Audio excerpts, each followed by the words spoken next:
Okay, so if we're thinking about why is innovation and why is it necessary, I think the first part of my answer to that sort of question is that, let's say for the past 25 years we've had a particular view about innovation, and it was based on a particular view about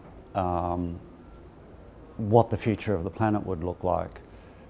But we're at a point now where we're looking at a different prediction about where the planet is going. So we're looking at climate change, we're looking at food insecurity, water insecurity, we're looking at global military conflict, we're looking at the shifting locus of economic and political power in the world. And so the underlying values that would motivate someone to do industrial innovation are changing. And instead of now being motivated by producing value for shareholders,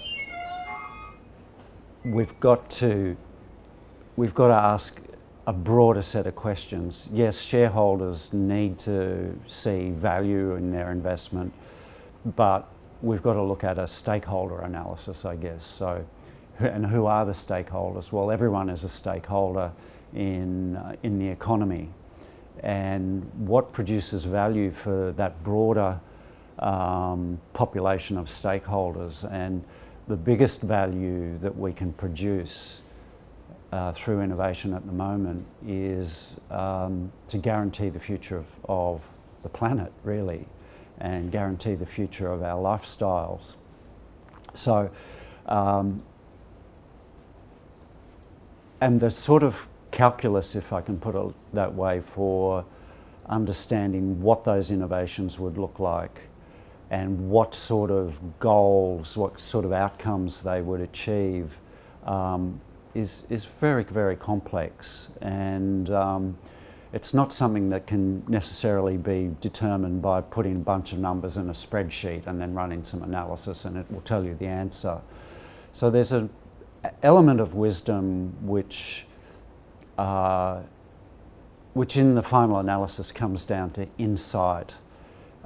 It comes down to enlightenment. It comes down to the capacity to make really sound judgments about the future. And those are the sorts of core qualities and skills that a wise person would have.